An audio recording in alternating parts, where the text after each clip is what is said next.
Alors, maintenant, je vais passer au modérateur. Nous demandons aux panélistes ici présents de nous prêter, tout simplement pour quelques secondes, la table pour accueillir l'économiste Christian Farel, Wakam, pour le dernier panel de la journée. Et après, on va reprendre avec les discussions, bien entendu, après le lunch. C'est pas vrai? Parfait. Donc, votre petit homme. Merci, Maître Loa. Nous avons nos deux derniers intervenants pour la journée. Elle a un master en droit privé à l'Université de Rouen, France, une licence de droit à l'Université de Rouen, France, un diplôme d'études universitaires générales à l'Université de Picardie, Jules Verne.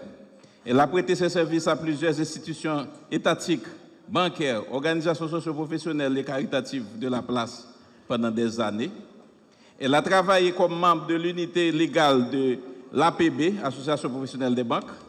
Elle est formatrice des banquiers choisis par chaque banque pour passer l'examen prestigieux de l'ITB à Paris. Elle est copropriétaire avocate senior au cabinet international des affaires. Elle est copropriétaire et directrice générale de CW, Institut international d'enseignement universitaire professionnel. Elle est arbitre, elle est médiatrice à la Chambre de conciliation et d'arbitrage d'Haïti. Elle est consultante en appui technique sur les textes législatifs à caractère économique et financier, une expertise entre autres. Elle est professeure d'université et professeure de droit, maître de conférences, autant de cordes à son arc. Elle traîne donc à son actif des spécialisations, des compétences les plus variées dans le domaine du droit que le comité de direction de l'amicale FDSE n'a souhaité à son tour ne pas en profiter. Mais Aline Nathalie Wakam Cyprien, vous avez le micro. Merci tout le monde. Mes petits hommes, je t'ai donné une biographie en 4 lignes hier. C'était pour éviter que tu épuises la minute. Il a lu tout ce qu'il avait. Très bien. Je dis bonjour à tout le monde. Et mon intervention à ce moment particulier de la durée, et après avoir écouté les intervenants précédents, me pose un problème personnel. Il m'a été demandé de réagir sur des points particuliers, le point étant l'inclusion sociale, la décentralisation et ses limites opérationnelles, l'intégration de la diaspora et ses limites, ainsi que ses retombées. Donc, les organisateurs me demandent de me cantonner à ce thème-là. Mais, lorsqu'on regarde ce qui se passe, et quand on écoute une jeune comme Stéphanie, qui nous dit que la nation est en danger, ce n'est pas qu'elle me fait prendre conscience de cela, mais elle me fait prendre davantage conscience à quel point le danger est un danger fatal. Il me plaît donc, à l'entame de mes propos, d'avoir à dire 2 mots sur le projet de l'avant-projet, si vous me permettez l'expression. Et je dirais que, comme m'a donné l'information précédemment, bon, je n'ai pas noté ici, Mme Marie-Alice Bézier m'a donné une information extraordinaire sur la présentation de Maître Pierre-Louis qui parlait de la forme, en disant que la forme est ce qui révèle, qui met qui met en surface ce qui se trouve au fond. Alors, la forme est un impérium diriment. Ça veut dire que sans la forme, point besoin d'aller au fond. La forme n'y est pas. Maître Michel l'a démontré par A plus B, on n'a plus à se faire d'illusions dessus. Et le deuxième élément de forme que je vais devoir ramener à la compréhension générale, c'est celui de l'interdiction. Je crois que c'est l'article 284 et alinéa 3 de la Constitution amendée de 87 qui interdit à quelque pouvoir que ce soit de déléguer, soit partiellement, soit intégralement, son pouvoir à un autre pouvoir. Ce qui veut dire que l'exécutif est un pouvoir, c'est un pilier, le législatif en est un autre et le judiciaire en est le troisième. Si le législatif ne fait pas son travail, il n'y a aucune possibilité pour l'exécutif de prétendre, de se suppléer, se remplacer l'exécutif, pardon, le législatif parce qu'il ne fait pas son travail et vice-versa. Fort de cela, sans oublier l'autre contrainte liée à l'interdiction du référendum, qui est claire, moi je pense que sur la forme, ce projet, c'est l'occasion pour le débat social que nous recherchons tous, avec pour mission, une fois les élections faites, après avoir rétabli la sécurité au pays, comme les 7 têtes et 2 queues se sont engagés à nous donner au pays, l'avaient promis, de remettre ce beau travail à l'exécutif, au législatif, pour qu'il puisse enfin faire son travail. Parce que si les problèmes existent dans le législatif, ils sont nombreux et légion dans l'exécutif. Maintenant, permettez-moi de vous parler de ce pourquoi je suis là ce matin. L'avant-projet de la Constitution de 2005 vise à moderniser le cadre institutionnel du pays tout en garantissant une gouvernance plus inclusive. Cet avant-projet qui souffre de vices de forme dirimants met une pointe d'honneur à s'assurer de l'inclusion de 3 catégories sociales et ceci dès son préambule. D'abord, les femmes, les jeunes, la diaspora ou les Haïtiens vivant à l'étranger. Concernant l'inclusion sociale, plusieurs mesures ont été intégrées dans ce texte. Premièrement, la promotion de la participation des jeunes et des femmes dans la gestion des affaires publiques. Pour les jeunes, on l'a prévu dans le préambule, comme je vous ai dit tantôt, mais aussi on a diminué l'âge de l'éligibilité à 21 ans. Je ne vais pas m'éterniser dessus parce que 90% même de la population haïtienne est très informée sur le fait que nous avons, je ne veux pas donner de statistiques puisque j'en ai pas la légitimité, nous avons une quantité astronomique de jeunes qui à 21 ans n'ont pas encore fait leur 9e année fondamentale. Et pourtant, avec l'attrait de la politique, ce serait une opportunité en or de ne plus rien faire, d'aller d'abord faire de la politique, se faire de l'argent, se faire un nom, se faire une notoriété, une notabilité, et voir s'il en reste, si on a encore le temps après, d'aller vers les études. Donc, bien pour la jeunesse, mais vous savez, il y a ce qu'on appelle les colis empoisonnés. La deuxième chose, ce serait dans les femmes, dans son article 30, alinéa 1, qui se lit ainsi.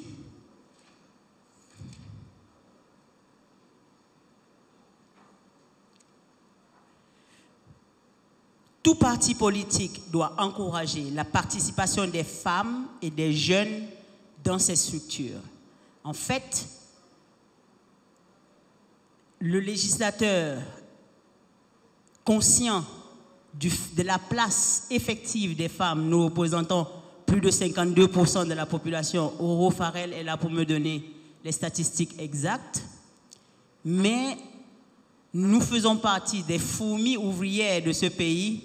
Mais ce qui est sûr, c'est que comme la loi, la divine proportion veut qu'il y ait une seule reine, mais à côté des reines, il y a quand même des pages désavantagées. Je ne pense pas que la place des femmes dans la société soit toujours une place au plus bas de l'échelle. Et il serait intéressant que le législateur commence par s'assurer par des mécanismes coercitifs que l'exemple soit la meilleure leçon, en s'assurant que dans la fonction publique dont ils ont l'absolu contrôle, les quotas qu'on a prévus par ailleurs pour les femmes soient aussi appliqués. Là, on saura que c'est du sérieux. Alors, la deuxième chose, ce serait l'affectation obligatoire de 4% du PIB à l'éducation pour renforcer l'accès à l'éducation ou l'instruction publique, prévue à l'article 35. L'article 35-1 a donné, bon, je ne sais pas pourquoi 4%, Roro pourra peut-être nous l'expliquer tantôt, pourquoi 4% du PIB et pourquoi pas un autre chiffre, a prévu 4% pour encourager l'éducation. L'éducation qui d'ailleurs relève par décentralisation des collectivités territoriales, nous verrons cela plus bas. L'autre élément d'inclusion sociale, le troisième, ce serait le renforcement de la proximité entre les citoyens et le service public, notamment au niveau des collectivités territoriales et plus particulièrement la mairie, dont le nombre astronomique, quand je fais le calcul, 164 et 570, ça me donne 717 communes. Avec quel budget, Roro va nous aider pour cela, parce que bon, avec 144 communes, le ministère de l'Intérieur peine à les payer. On a des retards de paiement, des arriérés de salaire d'1 an et demi. Maintenant, avec 517 communes, s'il vous plaît, assistez d'un conseil municipal élu, s'il vous plaît. Ça veut dire que ce sont des gens élus qui ont droit à leur budget, à leur émolument et tout le reste, dont chaque conseil municipal est de 5 membres minimum et 11 membres maximum dépendamment de la densité de la population. Ce qui voudrait dire, je l'ai noté quelque part, mais je ne l'ai pas ici, la quantité est astronomique de savoir le nombre de personnes que nous aurons. Je crois que je vais retrouver ma note. Non, je l'ai laissée dans l'autre note.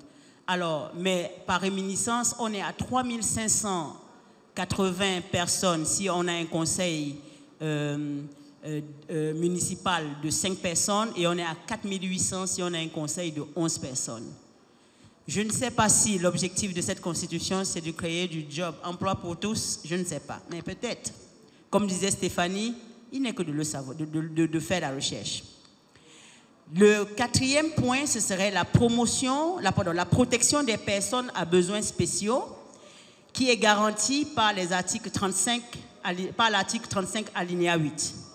Le cinquième point, ce serait la transformation de l'unité de lutte contre la corruption en une institution indépendante, garantissant ainsi une plus grande transparence. Je pense que c'est un bon point à signaler. Alors, non, c'est l'unité de lutte. Bon, l'UCREF, c'est un autre. Moi, on m'a demandé de dire ce que j'ai vu comme élément d'inclusion. Donc, on a autonomisé l'ULCC et, à juste titre, quid de l'UCREF? C'est la deuxième question qu'on devra leur poser. Merci, maître. Donc, maintenant, ce serait aussi peut-être intéressant de vous donner quelques pays qui vraiment mettent un accent sur l'inclusion sociale, sans avoir à donner les détails. Ce serait l'Afrique du Sud, le Brésil, le Canada, la Colombie et maintenant Haïti. Maintenant, quel est l'impact de l'inclusion sociale sur la société? L'inclusion sociale joue un rôle fondamental dans le développement des sociétés modernes. Elle permet de réduire les inégalités et renforcer la cohésion sociale et de favoriser une croissance économique plus équitable. Voici quelques impacts majeurs de ce processus d'inclusion sociale. Premièrement, la réduction des inégalités. En garantissant l'accès aux opportunités pour tous, l'inclusion sociale diminue les écarts entre les différentes catégories de la population.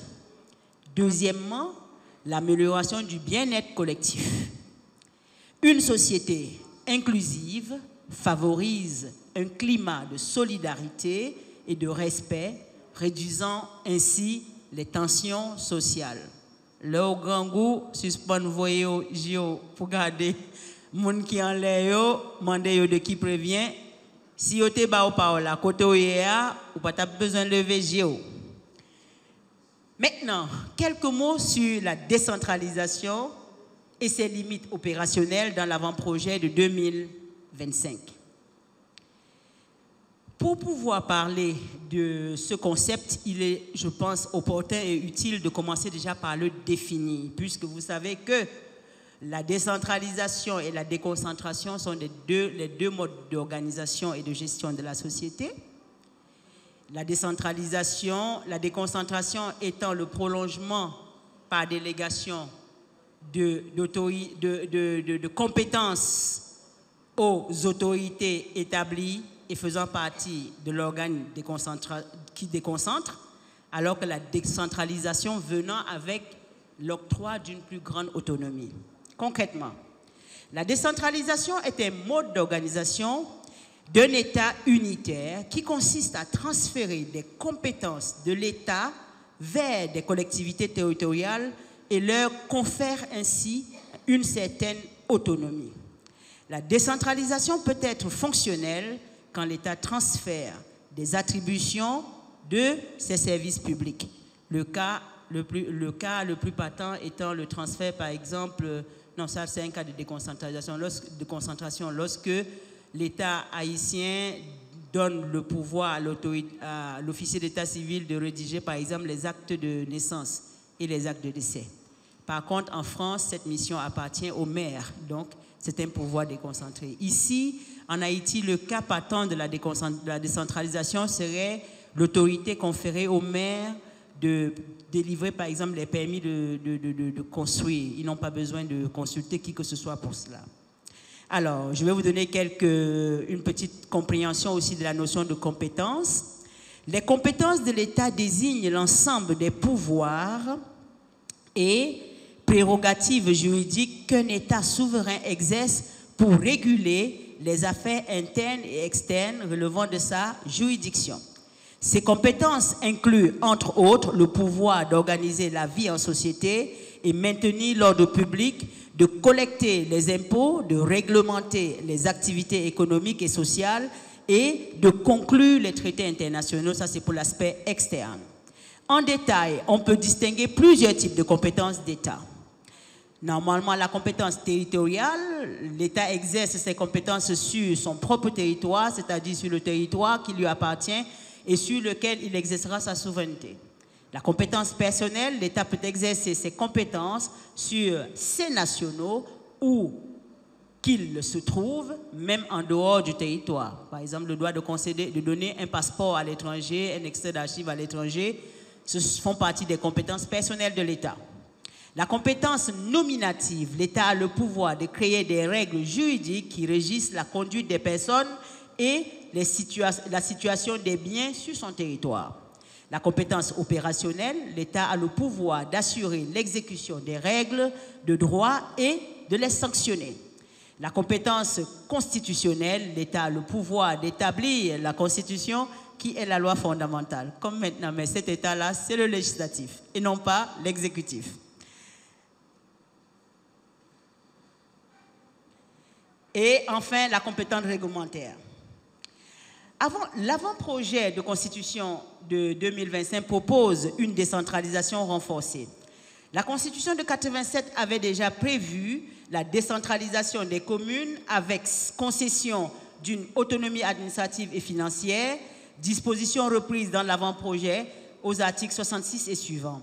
La seule particularité est le fait d'avoir prévu l'élection des membres du conseil municipal pour 5 années comme les maires, ce qui constitue aussi une augmentation du budget des communes. Il faut aussi regarder les domaines de prédilection de l'exemple de décentralisation dans la section F, article 35 et suivant, en matière d'éducation. Bon, plusieurs limites, parce qu'en fait, dans cette section, l'État a délégué la formation maternelle, fondamentale et même pas universitaire aux collectivités territoriales. Plusieurs limites opérationnelles ont été soulevées par des experts et des observateurs sur ce document, dont les principaux défis identifiés sont, premièrement, l'autonomie départementale sans mécanisme clair. L'avant-projet prévoit que chaque département devienne une entité autonome avec un gouverneur élu et une autonomie administrative et financière, article 68, et une assemblée départementale composée des représentants de l'assemblée municipale, de la commune, des élus, qui assistent le gouverneur dans ses tâches, ceci à l'article 68.4. Aucun mécanisme précis de financement n'est prévu ou de transfert des compétences n'est défini, ce qui pourrait fragiliser la mise en œuvre de cette autonomie et constituer dans le futur une nouvelle source d'insécurité pouvant déboucher sur des crises institutionnelles et même au blocage entre collectivités et même avec le pouvoir central, ce d'autant plus qu'ils sont tous élus et tirent la légitimité du peuple. Il existe un véritable risque de créer des caciques en Haïti, donc on n'est pas là avec les gouverneurs pour 10 caciques. Il y a le risque de fragmentation de la territoriale, le manque de ressources et d'infrastructures, je vais aller vite, l'absence de garantie sur la transparence, la participation citoyenne limitée. En conclusion, sur ce point, l'idée de décentralisation accrue peut sembler prometteuse. Son application en Haïti nécessite des ajustements majeurs pour éviter des dérives institutionnelles et garantir une gouvernance efficace. 2 mots sur l'intégration de la diaspora, les limites et les retombées. L'avant-projet de la Constitution de 2025 marque une avancée significative en matière d'intégration de la diaspora. Il consacre plusieurs droits et reconnaît pleinement le rôle des Haïtiens vivant à l'étranger dans la vie politique et économique du pays. Principale avancée, droit de vote et d'éligibilité, je vais juste les citer. Deuxième, reconnaissance officielle de la diaspora, limites et défis de cette reconnaissance. La mise en œuvre complexe, l'application de ces nouvelles dispositions nécessitera des infrastructures adaptées pour permettre le vote à l'étranger. L'opposition politique, quid? Certains acteurs politiques craignent que l'intégration de la diaspora modifie les équilibres électoraux et économiques. L'encadrement administratif, quid? La gestion des candidatures et des droits politiques des Haïtiens vivant à l'étranger reste un défi logistique de taille. Retombées potentielles, renforcement des liens avec Haïti, dynamisation de l'économie, stabilité politique accrue. Conclusion. Cette réforme est perçue comme une avancée historique, mais sa mise en œuvre nécessitera des ajustements et un suivi rigoureux. Je vous remercie. Merci, Maître Wakam. Et on enchaîne tout de suite avec notre prochain intervenant. Madame, Messieurs, notre prochain intervenant se passe de présentation. On doit retenir de M. Kisner Farel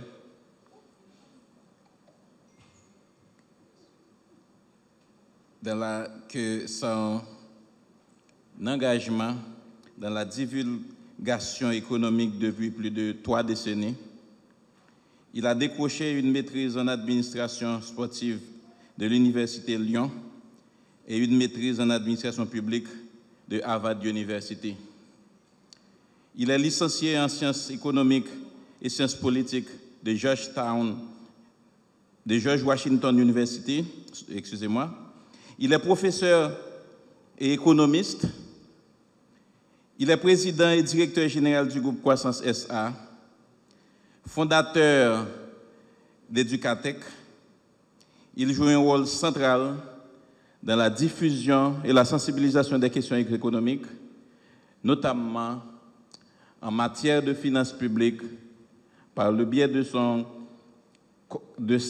commentaire hebdomadaire sur Radio Métropole et d'innombrables interventions. Monsieur Farel, vous excuserez ma brève présentation. Je n'ai pas voulu faire souffrir la salle qui est sans doute composée de vos fervents auditeurs de votre université libre du dimanche. Sous vos applaudissements, Madame, Messieurs, je vous prie d'accueillir M. Rolo Farel. Monsieur Farel, vous avez le micro. Vous pouvez vous asseoir ou vous mettre debout si cela vous plaît. Merci bien pour ces mots bien gentils et merci à l'amicale et tous ceux qui ont fait le déplacement, qui sont restés jusqu'à ce moment. Je serai en compétition avec un événement très difficile, ouais. Donc je devrais être court. Tout d'abord, ce serait une question statistique, bien sûr. Dans l'amicale, quel est le ratio économiste versus les avocats et les juristes?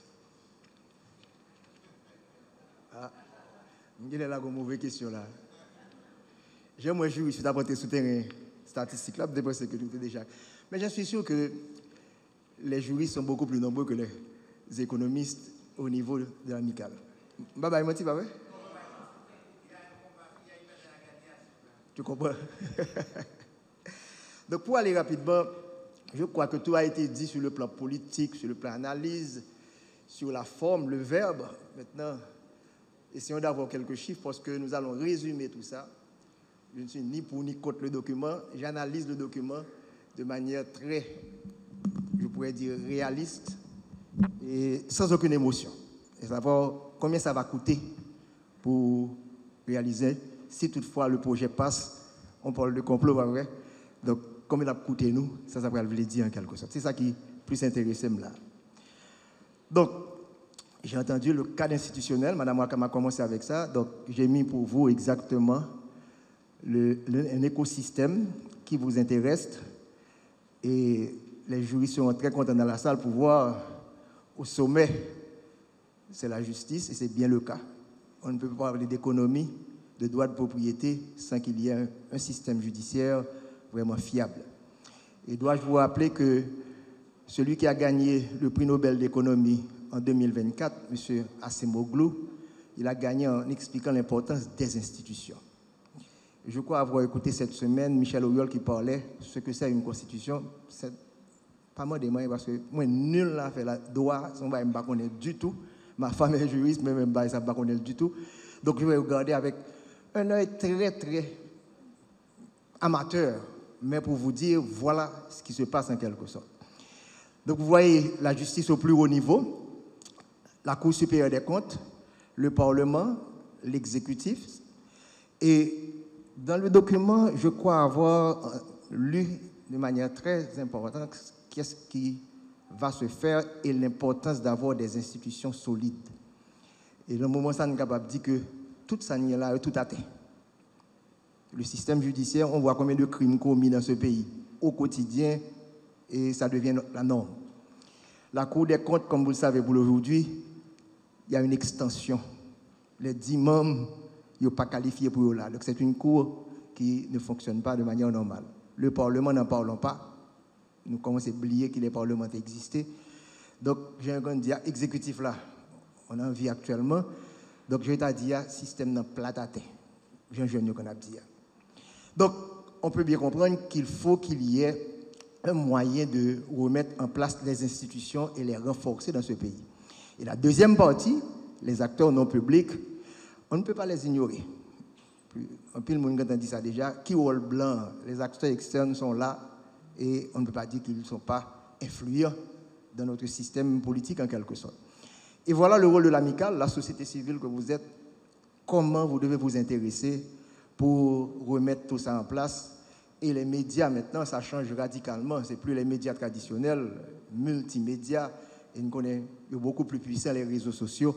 Donc voilà l'écosystème, les acteurs publics et les acteurs non publics. Donc vous avez droit à poser des questions, à discuter et à participer dans ce débat en quelque sorte. Mais une mise en contexte rapide. L'armée américaine a un concept qu'ils utilisent qui s'appelle VUCA, à savoir la volatilité, traduire uncertainty, l'incertitude, la complexité et l'ambiguïté. Voilà dans l'environnement nous évoluons, que nous ne faisons pas personne confiance. Ah, bon, bah, qui débat, ça va clair. Mais comment que vous allez participer pour influencer tout ça? Donc, il faut ajouter ça dans le contexte en quelque sorte. Quand on parle de constitution, on parle d'institution. Donc, c'est la gestion du territoire et de la population. comment la population gagne l'école sur le territoire et comment on va gérer le territoire là. Donc, les institutions. L'IHSI vient de faire un travail assez récent parce qu'il n'y a pas eu de recensement dans ce pays depuis 2003. Et on se rappelle 2003, qu'est-ce qui se passait? Ce n'est pas un bon recensement parce qu'il y avait des chocs politiques. Donc c'est un peu difficile de déterminer le nombre réel d'Haïtiens. Mais on prend ces informations pour bien comprendre la discussion qui se fait, à savoir concernant cette constitution, comment nous pouvons gérer 27 000 km² avec près de 12 millions de monde qui sont là. Selon l'IHSI, nous avons à peu près 34% qui dans le département de l'Ouest, plus de 4 millions d'habitants. Le deuxième département, l'Artibonite, avec près de 2 millions d'habitants. Le département du Nord, en troisième position, avec près de 1,2 million d'habitants. Et le département du Sud, avec moins de 1 million d'habitants. Donc, sans nous pas de temps trop pour entrer dans les détails, ces 4 départements représentent 70% de la population haïtienne. Sur 4 départements. Et nous avons les 30% restants sur les autres départements. Donc, ceci nous amène déjà, lorsque nous allons avoir des gouverneurs, les assemblées municipales, comment on va gérer les plus petits versus les gros départements. D'ailleurs, si on prend l'Ouest et l'Artibonite, ça fait plus de 50% de la population. Donc, 2 gouverneurs, ça est par rapport à l'autre gouverneur. Donc, les poids, la pondération jouera un rôle extrêmement important. Et j'avance puisqu'on parle également des communes, et on va avoir beaucoup de communes.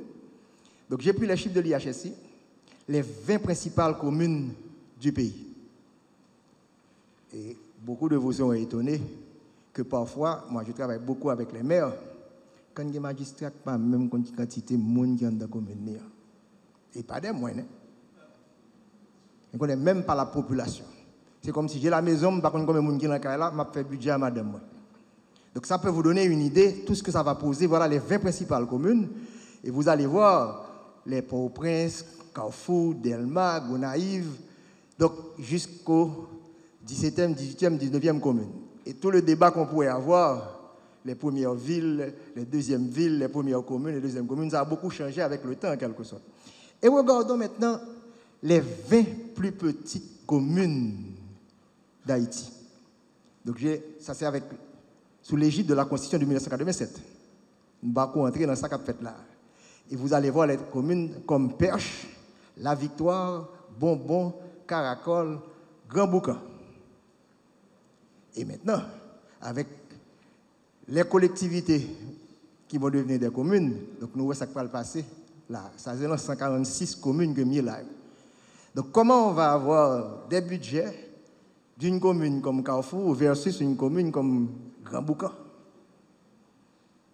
Et c'est ce qui est dit dans la Constitution, comment on peut séparer l'argent et pour le plus équitable possible. J'avance rapidement, il faut prendre ça en considération. Lorsqu'on fait une constitution, c'est de beaux rêves, mes amis. Pas de monde qui empêche de rêver, ou pour aller à Paris demain matin, si à 6 h du matin, on levé, pas de Paris. C'est rêve que vous avez fait. Si vous voulez aller à Paris, il faut aller en bas, aller prendre un visa, l'offre prend un visa. Si vous n'avez pas de monde Paris, il faut acheter ticket, il faut payer hôtel pour aller visiter la Tour Eiffel. Donc, c'est la réalité. Où est l'argent maintenant? Moi, je donne des conseils très souvent à des gens, des entrepreneurs qui ont des idées. Ils viennent chez moi. Oh, j'ai une belle idée pour faire un gros business. Pour les bagages, moi, je dis, allouez un avocat. Parce que c'est avocat pour dire article 1, article 2, article 3. Parce que ce n'est pas le projet en lui-même. Donc, la Constitution, c'est comme aller faire le logiciel, article 1 des différents articles. Et lorsqu'on termine avec cette partie avocat, on met bien joindre moi. On va faire plein de marchés pour vous. J'aime faire plein de marchés pour vous, je vais faire business plan pour vous.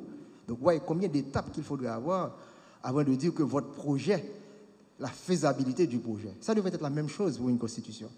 Il faut que l'on puisse avoir tous les articles bien définis, mais il faut continuer pour que réellement ce rêve puisse être concrétisé en quelque sorte. Regardez, nous en économie, on aime regarder des périodes assez longues. On prend des années 80 jusqu'à aujourd'hui et regardez, c'est comme si vous avez un canapé vert là, ou un malade canapé vert, pas de infirmier à tête là, pour garder la tête là, qui peut démonter, descendre en quelque sorte. Voilà ce qu'il y a eu dans ce pays pendant les dernières décennies en quelque sorte. Donc faire une constitution sans prendre en considération tout ce qui s'est passé sur le plan économique, parce que si on fait une moyenne sur les 4 dernières décennies, la croissance économique est négative. Et lorsque dans la Constitution, j'ai vu, on cherche le bonheur des Haïtiens, je ne sais pas quoi c'est dans la consultation, ils disent ça. Ce n'est pas le bonheur qu'il faudra chercher. Améliorer minimalement les conditions de vie, s'il te plaît. Donc, la forme, je sais, le verbe, il faudra que l'on puisse les évaluer à partir d'une réalité en quelque sorte. Vous allez avoir ici la croissance économique, le PIB en plein. Vous allez voir l'inflation. Vous allez voir le taux de change. Donc, ça indique que nous venons de vivre pendant les 4 dernières décennies une situation extrêmement difficile. Donc, c'est à prendre en considération lorsqu'on fait une constitution également. Et là, je vais rapidement pour vous montrer qu'il y a une bonne intention de la part de ceux qui ont rédigé tout cela pour qu'il y ait de meilleures conditions de vie, pour qu'on réduise les inégalités à l'intérieur du pays. Parce que les chiffres sont là. Nous sommes après 2010, après le tremblement de terre.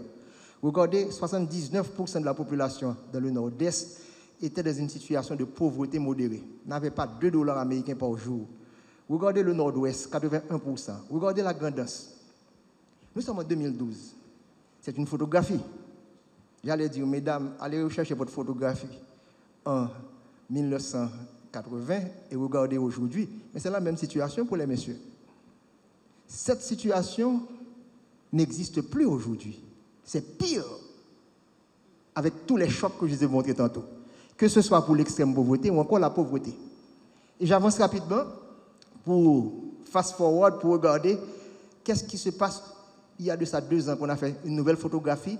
Il y avait 549 000 personnes en besoin humanitaire dans le département de l'Ouest et 163 000 dans le département de l'Artibonite. Bon, ce n'est pas difficile à comprendre. C'est les 2 départements les plus, c'est fort, infréquentables aujourd'hui. Donc ça donne une idée de comprendre que oui, il faudra qu'il y ait une décentralisation, une meilleure répartition de la richesse, démocratie, les institutions, mais également une meilleure solidarité. Parce que continuer ainsi avec ces chiffres, mes amis, je peux vous garantir que l'une va manger l'autre vraiment si on n'améliore pas les conditions de vie de la population haïtienne. Je vais faire un petit coup d'œil rapidement sur la situation de l'électricité. C'est juste pour vous montrer dans quelles conditions on vit dans ce pays et pourquoi on a besoin d'une constitution qui doit prendre en considération tout ce qu'il y a au niveau du territoire. Ça, c'est l'électricité. Tout côté qui fait noir, nous allons comprendre, et regardez, rare côté qui fait clair.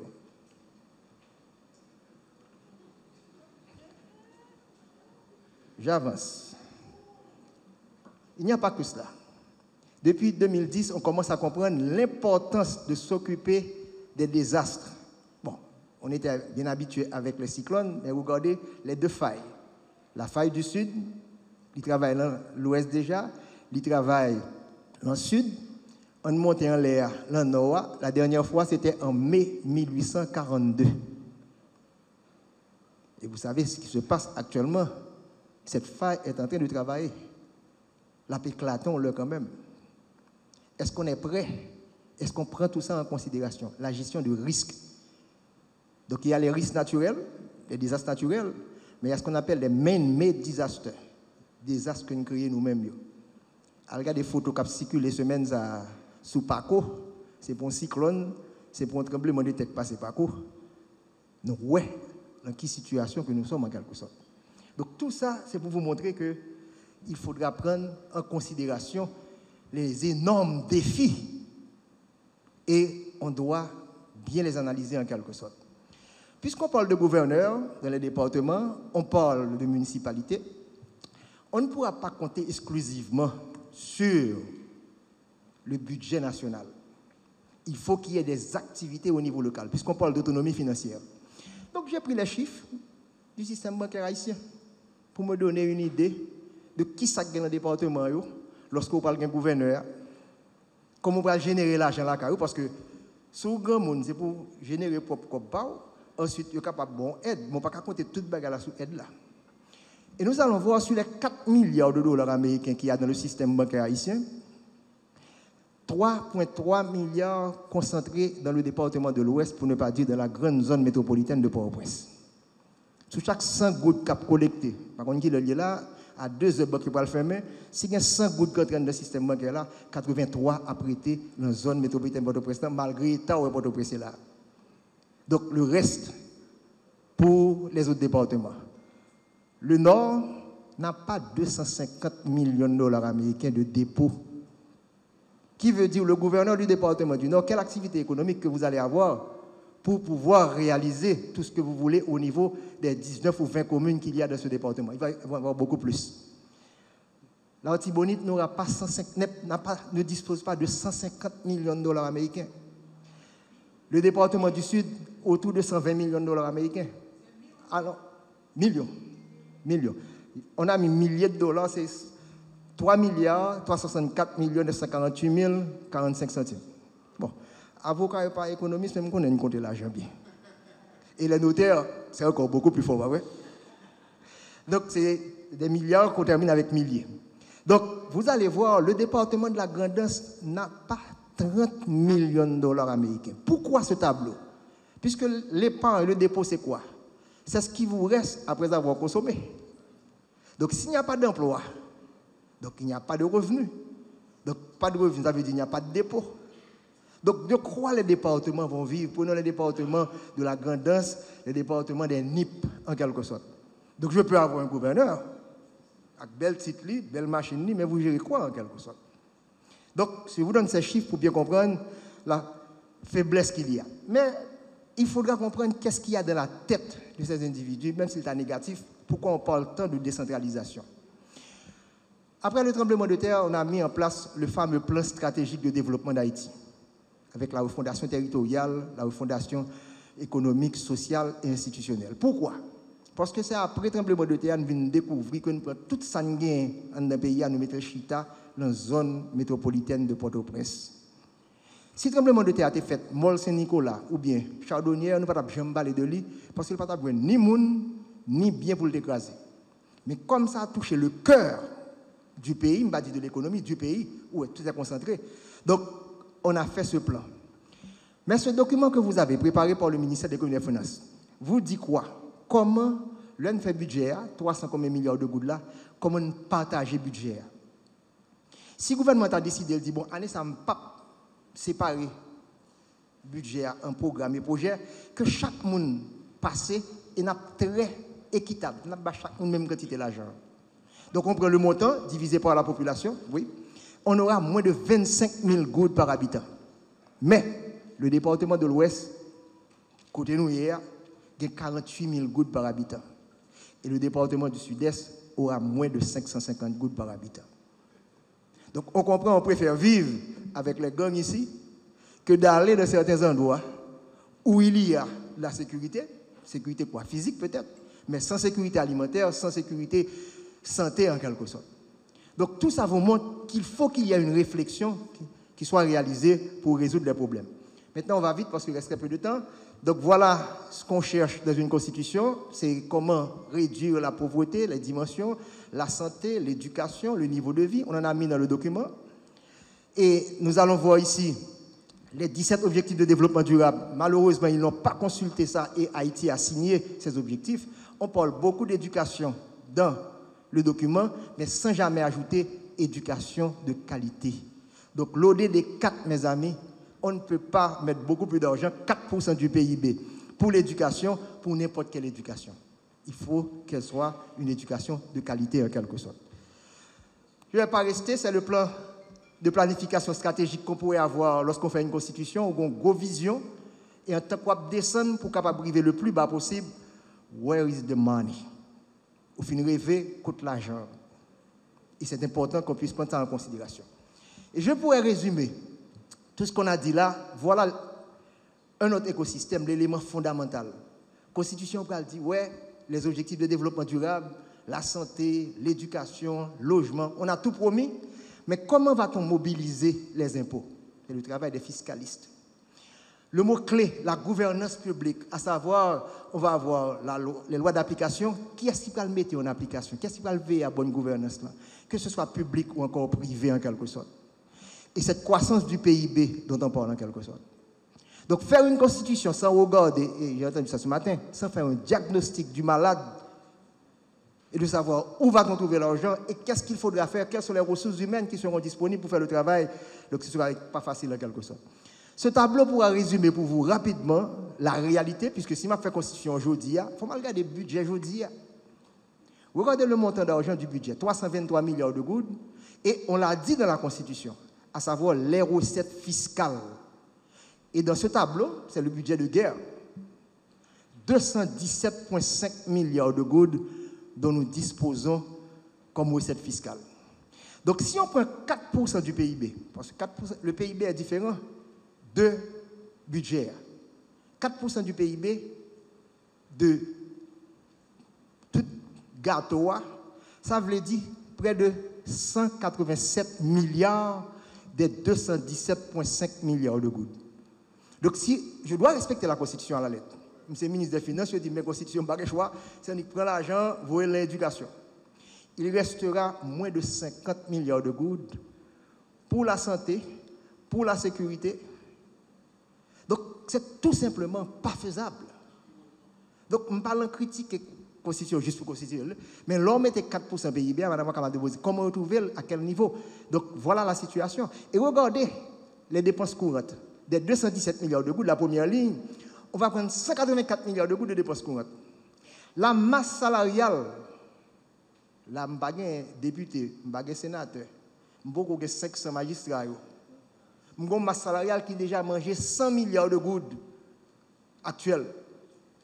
Donc, qui voudra dire, lorsque j'aurai cette masse à venir, donc toute l'argent collecté, il prend dans le pays employé, donc tout rêve que je gagne, éducation, santé, pas de l'argent pour eux-mêmes. À coup de rêve masqué, pas vrai, avocat. Je vais arrêter la chaîne, je vais finir là. Donc, ce n'est pas faisable. Et là, je finis ramasser comme la dépense courante. Regardez pour nous, notre 217 milliards de gouttes, regardez combien de cob que le Trésor public capable de mettre dans le programme et projet. Tout ça, vous mettez dans la Constitution. 36 milliards de gouttes. C'est inférieur aux biens et services. Je ne vais pas même parler de masse salariale. Donc voilà ce qu'il faudra prendre en considération lorsqu'on fait une constitution. Ce n'est pas juste avoir de belles phrases, de belles idées, mais il faudra avoir ça avec tout ça. On termine avec ces quelques graphes pour vous montrer pendant les 15 dernières années, parce qu'on aurait dû, en faisant cette constitution, regarder l'évolution financière de ce pays pendant les 15 dernières années, pour projeter au moins les 15 prochaines, les 30 prochaines. On a augmenté les impôts dans ce pays, il y a plus d'argent qu'entre dans la caisse de l'État pendant les 15 dernières années. Impôts directs et impôts indirects, je pourrais faire un débat sur tout ça également. Et nous allons voir, regardez pendant les 15 dernières années. Bleu, c'est recettes de l'État. Rouge, c'est dépenses publiques. Et regardez le déficit qu'il y a. Il va y avoir beaucoup plus de dépenses publiques avec les gouverneurs, les députés, les sénateurs et les magistrats. Donc rouge, là, va l'exploser. Et je n'ai aucune garantie que les recettes fiscales, seulement 5% du PIB. Donc, il faut regarder les gens qui font la constitution, est-ce que c'est des gens qui respectent les normes et tout le monde payer et pression fiscale là au rendez-vous en quelque sorte. Et j'ajoute pour vous encore, puisqu'on regarde, parce que la constitution c'est les idées, mais également les ressources. Et j'ai fait encore sur 15 ans.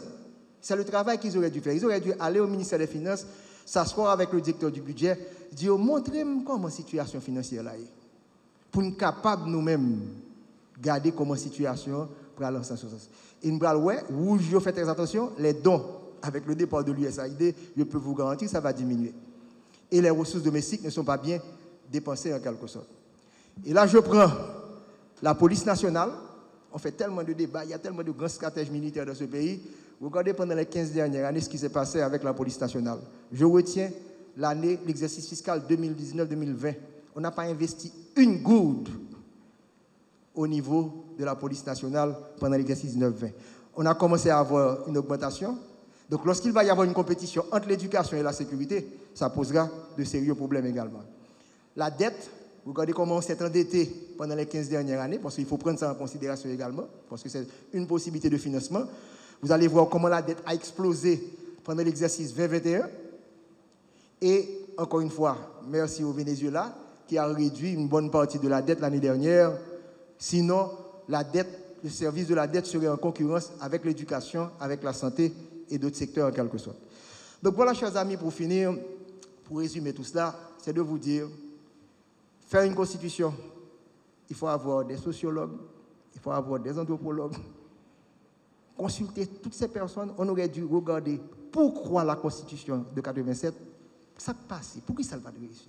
Ok, mais le laboratoire là, on a regardé là, pas qu'on regarde la partie finance, non? La finance c'est la dernière partie. Regardez comment gérer les relations des Haïtiens. Là, on mettait toute l'assemblée ça. Depuis qu'il est haïtien, qu'on a chita l'assemblée pour accepter, je d'accord avec ou d'accord avec. Même la réunion de famille, nous connaissons la fin. On n'a pas cette culture, mes amis. Donc, il faudra même penser à rééduquer. C'est notre software, c'est notre logiciel à écrit. Donc, ce n'est pas l'argent d'abord, c'est tout ça qu'il faudra avoir. Et finalement, l'argent vous dira est-ce que oui ou non, vous pouvez réaliser votre rêve. J'espère que vous allez bien manger, parce que ça me dit bon, nous là, on va équiper en place. Alors, un grand merci à nos deux derniers intervenants. Nous allons prendre la pause. Et au retour, ce sera la séance.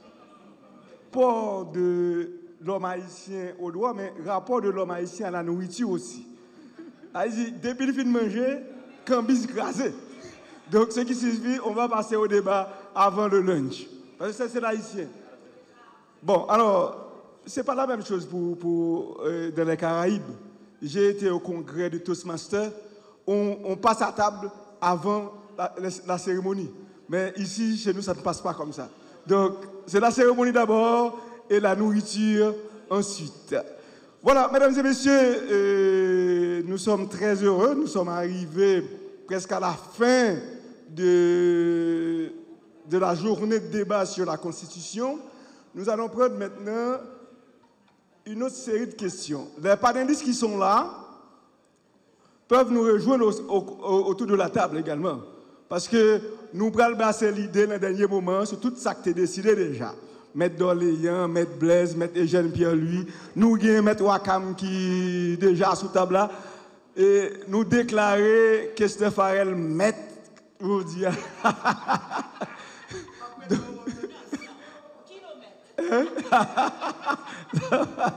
Ok, Maître Doléan, regardez, laissez Maître Doléan venir nous retrouver, puisque c'est la question, c'est pour les membres du panel. Et je ne sais pas si Maître Petit-Homme va toujours nous aider pour prendre des questions, pour passer le micro, pour prendre des questions au niveau. Est-ce qu'il n'y a pas d'autres micros, c'est ça? Alors, nous allons avoir 3 séries de questions. Première série de questions, et puis les panélistes vont répondre, et ainsi de suite. Merci, mesdames et messieurs. Maître Petit-Homme donne le micro à qui? Mais je vous demande de poser des questions, ce n'est pas des commentaires, pour qu'on puisse permettre à plus de personnes, à plus de participants, de pouvoir intervenir. Maître Petit-Homme, tu as déjà une question pour nous? Voilà, maître, pose la question, parce que vous êtes au bord de l'amicale. Si vous avez des débats à faire, on aura des réunions. Mais maintenant, c'est des questions. Merci beaucoup. Vas-y. Moi, j'ai une question qui est fondamentalement sur le fond. Les moins gardés articles qui parlent de l'environnement, moi, ouais, manqué rigidité, quoi. L'on considère que il y a un rapport étroit entre l'écologie, l'environnement, si vous voulez, avec les droits fondamentaux, comme le droit à la santé. OK? Alors que nous regardons dans ces articles, commencé dans 200, article 200, nous effectivement pas gagné pièce article qui nous avons dit prend en compte le droit à la santé, quoi. OK? Nous considérons, nous sommes entourés par les incertitudes. Si nous prenons la technologie en général, la science en général, la science apporte de l'incertitude scientifique. OK? Nous-mêmes, notamment des panels là, nous ne savons pas qui est-ce qui peut répondre. Ou sinon, si tout veut répondre tout, Et est-ce que le pas bon pour nous insérer surtout dans l'article 1er, article 200, si nous avons reformulé ainsi, l'environnement étant le cadre naturel de vie de la population, les pratiques susceptibles de perturber l'équilibre écologique sont formellement interdites par mesure de précaution. Par mesure de précaution, l'État a bien sens dans la mesure où, eh bien, si on peut inverser la charge de la preuve, c'est-à-dire que ou qu'à démontrer qu'une technologie, une science, pas gagner répercussion sur la santé humaine, pas de problème, mais si on ne peut pas démontrer l'innocuité d'une technologie, donc, parce que mon précaution, l'article là, ça est capable d'aider. Je vais une illustration rapidement pour qu'on puisse comprendre. Si on prend les antennes relais de téléphonie mobile, c'est très bien, tout le monde utilise un téléphone. Mais en même temps, les téléphones ou les antennes, ils ont bien fait, mais ils ont bien fait tout dans la mesure où, eh bien, les où exposés quotidiennement, pendant que nous-mêmes nous suivons l'évolution scientifique par rapport à la question ça, nous avons gagné des risques de conséquences graves et irréversibles, notamment de comment qu'on puisse reformuler quelques articles relatifs à l'environnement pour que ces articles puissent être rigides. Merci beaucoup. Ok, notamment de l'autre monde qui peut poser question, s'il vous plaît, et au lieu de nous faire des commentaires, surtout si nous l'embordons amical là, nous avons discuté des questions, puisque là nous avons une synthèse là, nous parlons de ce qui est passé pendant la journée. Donc, Président, dis bord là, on t'y prend la parole, on t'y picoute pour nous. Oui, allez-y, maître. Bonsoir à tout le monde. Moi, c'est Maître Désir Chedler. Et question par moi, et il faut aller comme ça. Nous considérons le projet de constitution, ça. Nous avons l'impression que son projet de constitution édité dans l'instance question bagaille qui là déjà et puis au poté ban nous. Pour qui ça nous-mêmes, si nous constatons pas bon, nous continuons à faire débat sous lui, est-ce que c'est pas légitime un bagaille qui pas bon face à moun qui a posé nous. Bah on c'est ça. OK. Nous prenons question et au troisième après ça pour nous bailler panélistes la parole pour répondre. OK. Et bonsoir tout le monde. Bonsoir frère. Moi c'est Ronel Lentini Junior Jacques Louis. Et question pas maintenant, il peut aller directement à monsieur Farel. C'est ça qui est pour ensemble avec et gouvernance de proximité.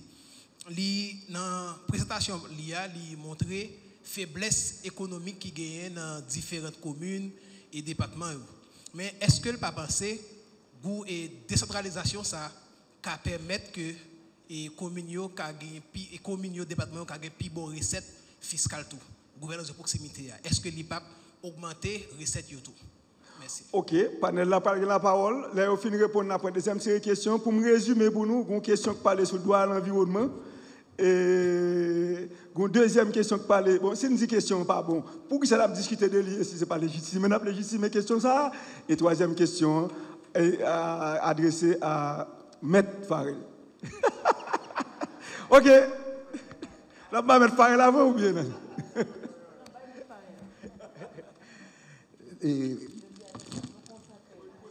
Merci beaucoup.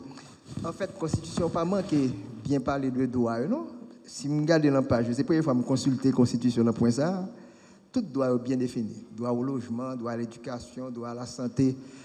Et même penser à Amical là tout, parce que nous connaissons que Amical, rôle en général, c'est porter l'argent en retour universitaire, ouais. C'est très très important. Je dis, si nous avons quelqu'un de bataille là avec Donald Trump, je dis, c'est parce que le Chita, sous montant d'argent de plus de 50 milliards de dollars américains que anciens étudiants mettaient la caille. Il s'appelle Endowment Fund. Donc ça très important pour nous avoir un petit bagage au retour alma mater parce que ça une image tout à l'université en groupe. Donc ceci est très important pour que nous prenions ça en considération. Mais les des devoirs, parce que c'est droit et devoir, c'est juriste noué, devoir qu'on seul côté parler de lui-même. avocat, vraiment. Chapitre 3 des devoirs du citoyen, article 55-1. C'est là, mais nous là. Le point 4, payer ses impôts et taxes. That's it, fini. Et je ne vais pas aucun côté dans la Constitution pour dire si vous ne pas payer, ça va passer. Donc, qui veut dire que il faut des bagages bien écrits, bien dit, parce que pas qu'on paye au monde, nous ne payer taxes. Donc, dit payer ces taxes et impôts aussi vaguement. Donc, il faut que nous précisions ça. Et je vais ajouter tout que il y a 2 chapitres qui sont extrêmement importants, finances publiques et économie, c'est on prend en considération. Et ça n'a fait là, pour nous tourner à jeunes qui disent quoi, que ça ne peut pas discuter sur un bagage qui ne connaît pas bon. Mais m'apprendre un pile de lui, ça vous permet de comprendre le mental, la façon de fonctionner des gens. Je ne vais pas dire des Haïtiens, non? Parce que tout ça que dit là, c'est des Haïtiens qui font. Donc, il y a une façon nous, pour nous faire politique, il y a une façon pour nous défendre des intérêts. Donc, on peut apprendre de ce document. Pas jamais un document pas bon. Même s'il y a un mauvais bagage là-dedans. Vous connaissez correction, vous pouvez le faire. Pour dire ça pas bon, mais qui correction pour me botter. Son laboratoire qu'on a dans le monde là. Donc, ceci est très important pour que vous-même, comme jeune, appreniez et pour dire, mais ça n'est pas bon, et pour faire des propositions, en quelque sorte. Et la troisième et dernière question, la pression fiscale nationale est de 5%. Mais la pression fiscale au niveau communal, pas même 2%. La seule commune qui arrive à entrer l'argent, nous avons un côté lié, Delma. Qu'elle était au Cap, qu'elle était la Caille, au Caille, moun pas payer taxe, pas gagner pour locatif. Nous allons dire, ah, il n'y a pas de service là, mais souvent, l'argent tout. C'est là pour il faut qu'on tourner autour de lui-même. Donc, ceci est important que nous comprenions que, et ça fait un bon chiffre de dépôt bancaire. Parce que quelle activité économique qui peut le faire là? Et me fait des simulations. Moi, je dis, bon, supposez que nous avons dit, partager de manière équitable, nous prenons 217 milliards de gouttes là, nous avons divisé par 10, qui n'est pas équitable, non, mais nous partons de ça écrit dans la Constitution. C'est ça que la tête. Pour ça que manger comme là, en nouvelle, ma province. C'est d'abord exactement 27 milliards de gouttes par département. Il y a des départements qui sont contents, qui ont 27 milliards de gouttes. Mais comment va-t-on gérer les 4 millions de monde qui sont dans l'Ouest avec 27 millions de gouttes?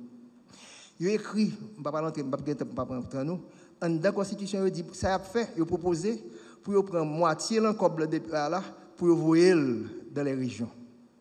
Bon, supposez que vous faites ça. L'Ouest après prend plus gros parti. Vous d'accord avec? Ça vaut 1,7 milliard de dollars américains. L'Ouest va avoir 800 millions de dollars américains. Donc tu vas avoir 800 millions de dollars pour les 9 départements restants. Ça vous donnera quoi? Bon, on change, on met par poids pondération des départements. L'Ouest prend 34%, la Tibonite prend 16%, le Nord prend 10%, le Sud prend 7%. Qui veut dire 70%, 1,7 milliard là, pour les 4 départements. Donc, quel que soit Jean Viril, selon sa constitution, il dit, il va faire ça. On ne gère pas les finances publiques de cette façon. C'est ça le problème. Oui, donc, où est que le chiffre là, son bas est terrible, et c'est peut-être ça que, dans la compréhension tout à l'heure, je parlé de statistiques tout. Parce que parole qu'a trompé, chiffre à statistiques pas qu'on trompé.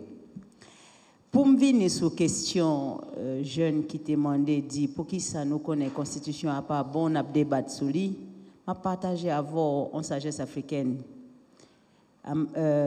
Amadou Ampate Badiou, s'ouvre qu'on vérité, il faut apprendre ça mentir. Parce que si vous pas connaître ça mentir, là où vérité au pas connaître. Il faut 2 éléments pour comparer. On ne peut pas comparer une seule chose.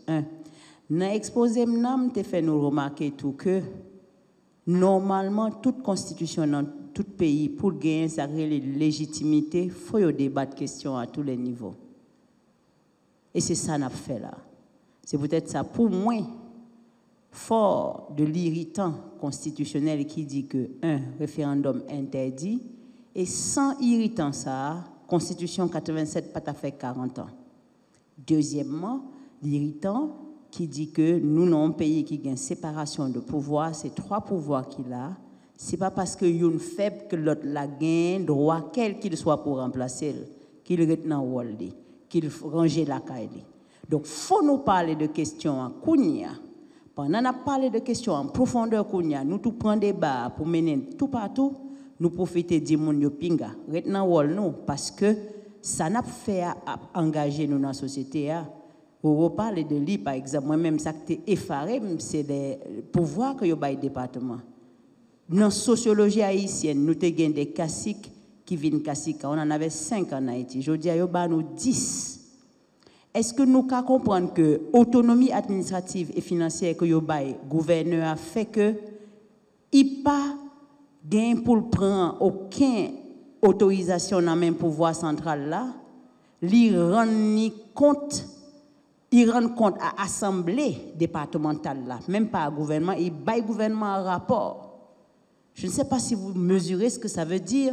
Alors, on monde t'a venu avec ce que Maître Roro Farel se bat nous tout à l'heure, le map garde 40% à peu près à l'ouest, plus la Tibonite, les deux font 50%.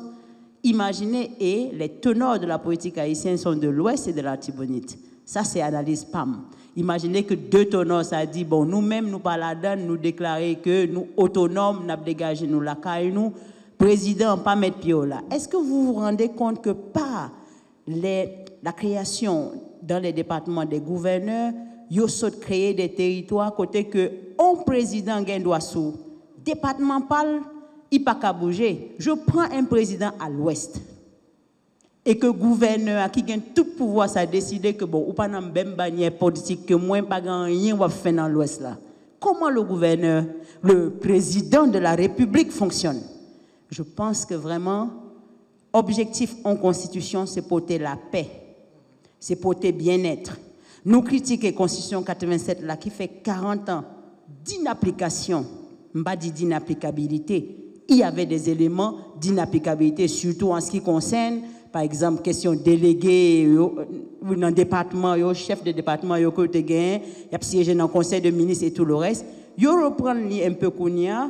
Ils ont créé, mais le deuxième irritant, c'est comment commune, Roro Farel se parler de richesse commune. Nous pas gagnons évaluation de richesse. Si nous pas gagnons statistiques humaines, pas gagnons études sur les richesses de ce pays. Or, nous non îles, la plus grande richesse c'est la mer. Comment on peut comprendre qu'on moun non îles qui gagne la mer, il souffre de déficience en protéines alors que la mer là, c'est blanc qui vient pêcher là-dedans. Haïtien pas qu'on nager. Nos problèmes sont multiples.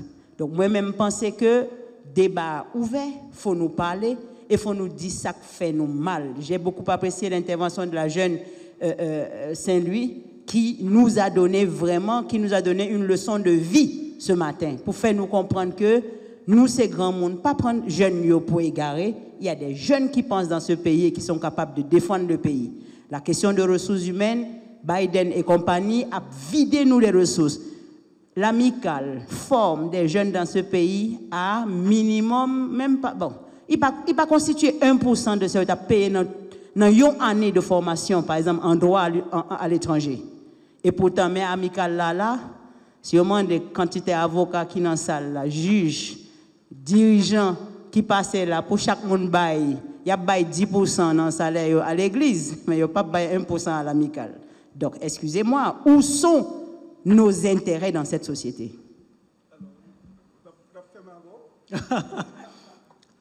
Bon, vous savez qu'on m'avait invité ce matin à vous parler de la recherche universitaire, n'est-ce pas? Et puis on est perdu dans tout cela, et puis on n'a pas parlé de recherche universitaire. Mais vous avez raison. Vous avez raison. Pourquoi? Parce que ce n'est pas une préoccupation de la Constitution 87, et ce n'est pas une préoccupation de l'avant-projet non plus. Je ne sais pas pourquoi vous m'avez demandé de parler de cela.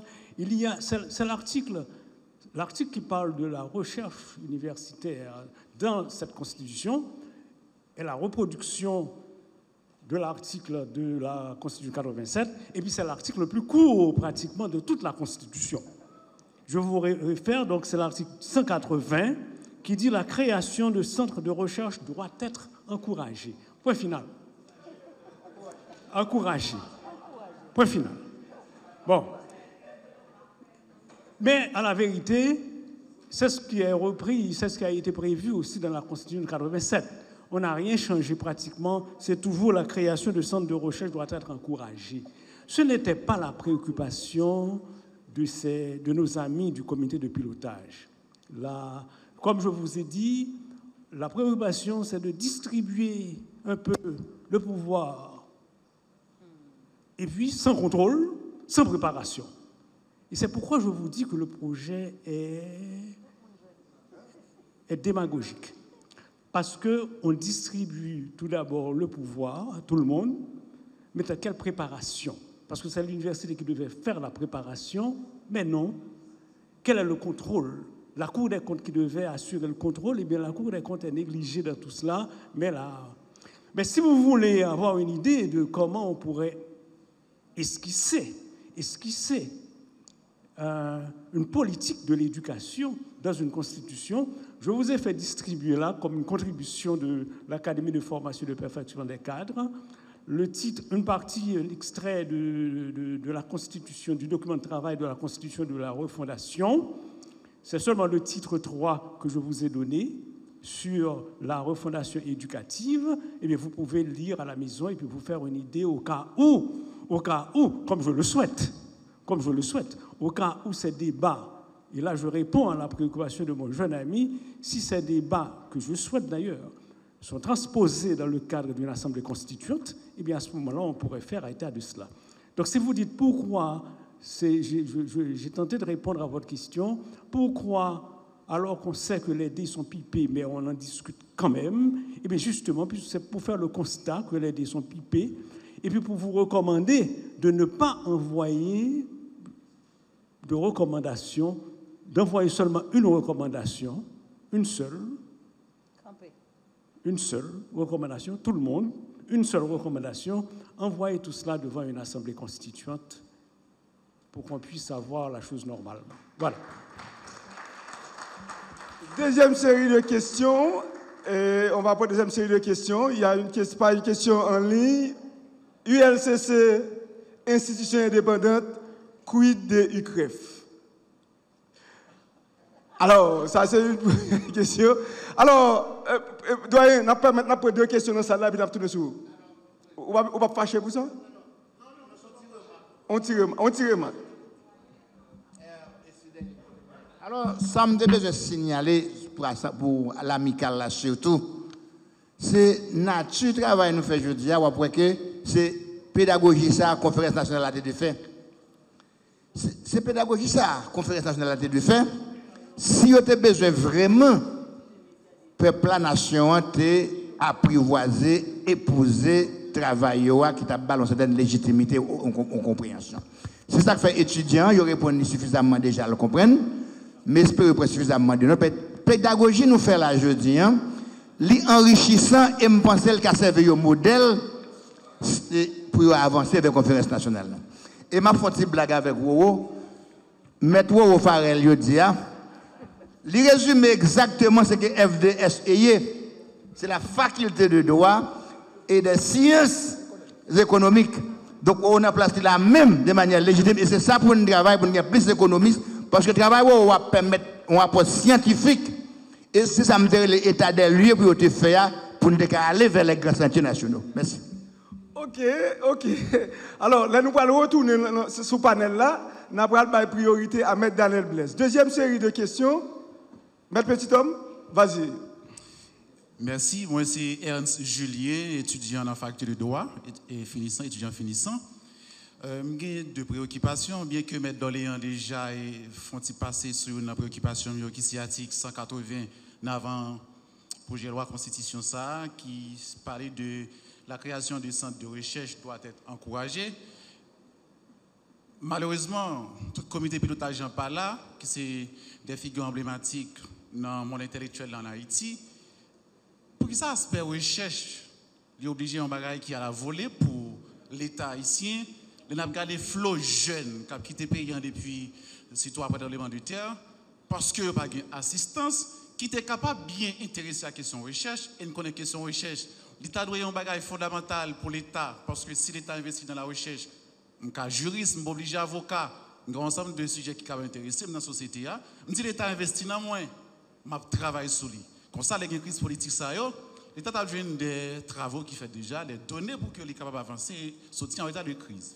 Et l'autre bagage encore, en 2011, là, sous la Constitution 87, là, dans l'article 51, on parlait de statut citoyen.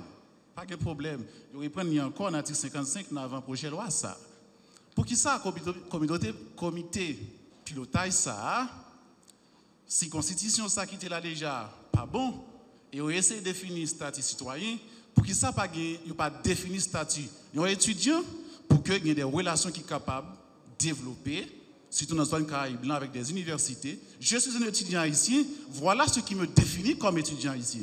Aujourd'hui, est-ce qu'on peut définir? Si je dis je suis un étudiant, qu'est-ce qui me définit comme? Est-ce que c'est une carte d'identification ou quelque chose? Pourquoi le comité pilotage, qui contient toutes ces figures emblématiques du monde intellectuel haïtien, entre guillemets, si je le peux dire, ne définit pas, n'a pas mis l'accent sur cet aspect important, et pourquoi la recherche est quelque chose en l'air pour l'État, mais pas une obligation. Ok, dernière question pour cette série.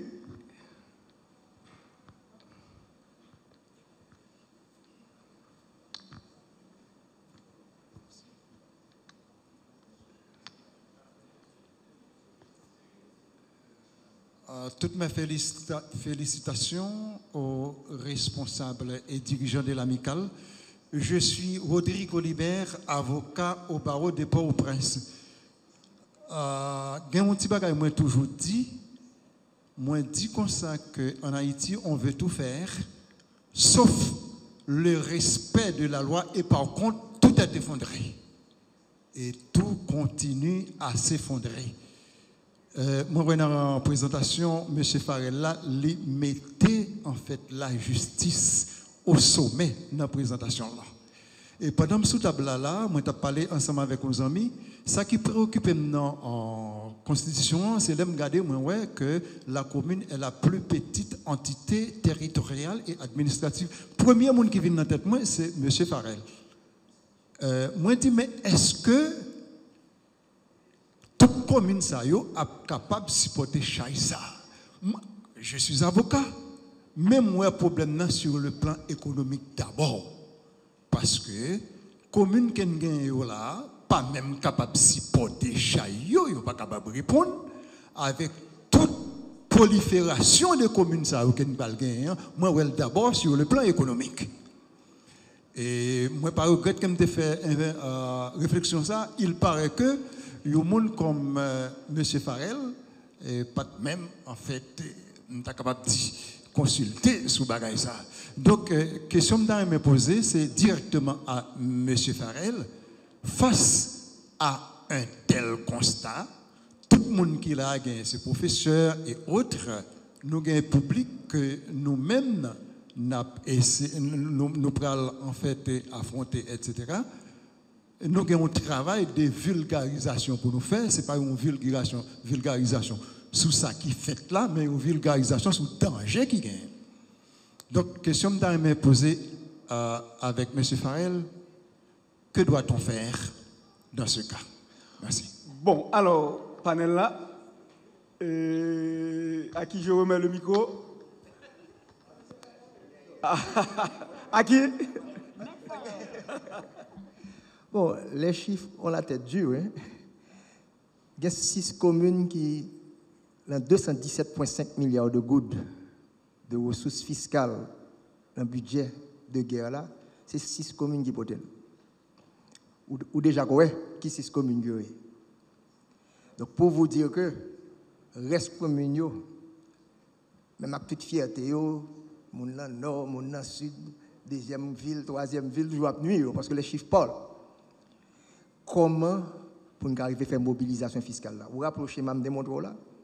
S'il n'y a pas de mot, on paye, c'est une entreprise, il faut un chiffre d'affaires, il faut mobiliser l'argent pour bailler service. Donc si le chiffre d'affaires est extrêmement faible, comment on va l'arriver à réaliser? Et n'importe qui grande commune qui gagne, c'est ça la grande faiblesse en quelque sorte. Donc il faudra que l'un fin rêver comment nous pouvons faire plein d'actions, ça c'est ça les applications, mais côté nous joindre l'argent pour exécuter tout ça qui est bonne intention.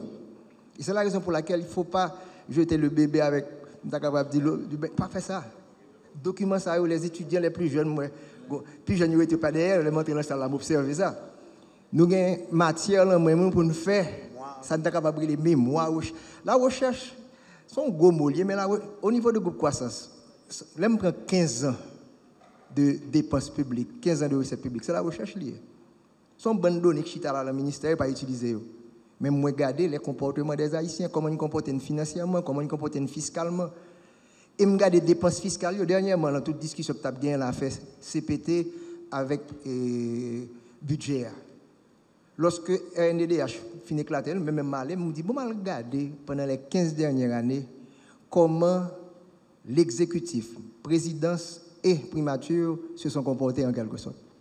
Et ça me dit que chaque année, de 2010 jusqu'à 2025, il y a beaucoup de dépenses au niveau de ces deux institutions qui ne peuvent pas exécuter aucun programme, aucun projet, parce que ce n'est pas rôle.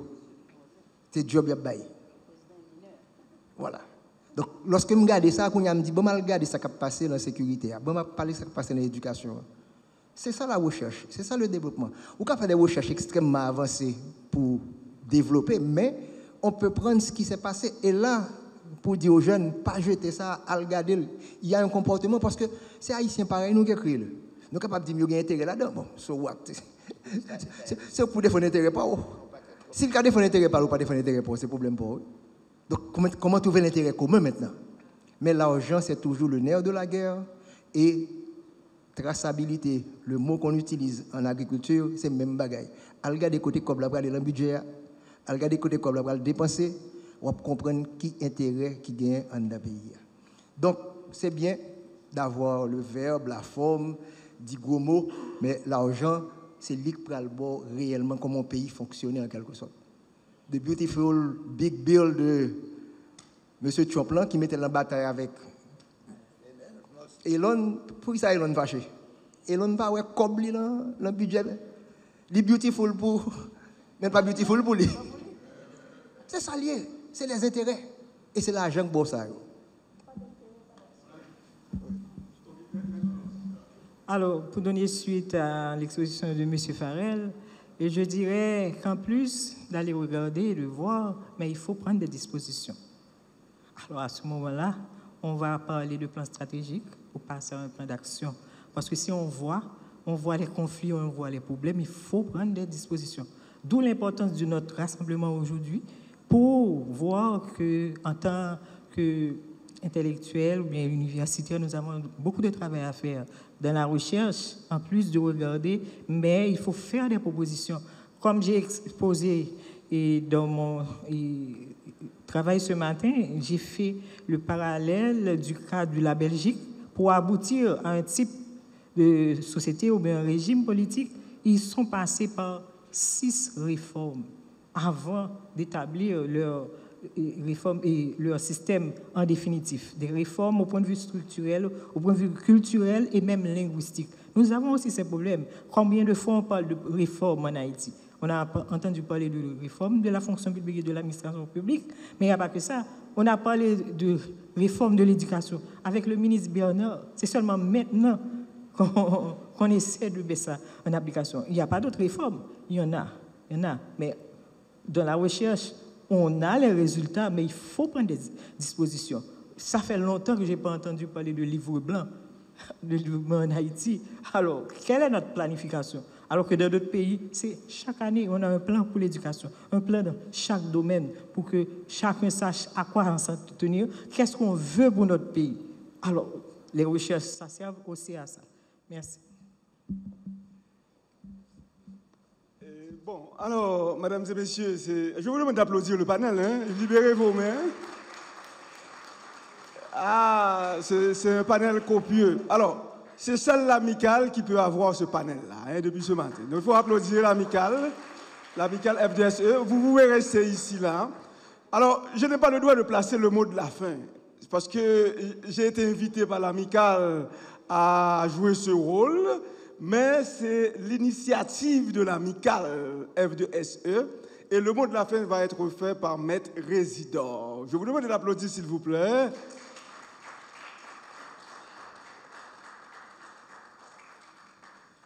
Un peu plus fort, parce que les matières se défonçaient là.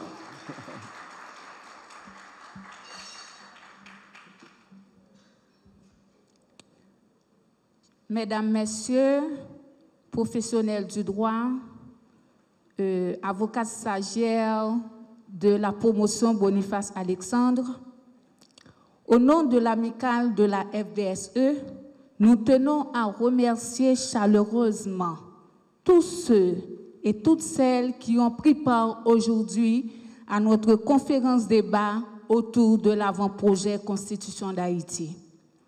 Votre présence active, vos contributions éclairées et la richesse des échanges témoignent de l'intérêt profond que vous portez à l'avenir institutionnel de notre cher Haïti.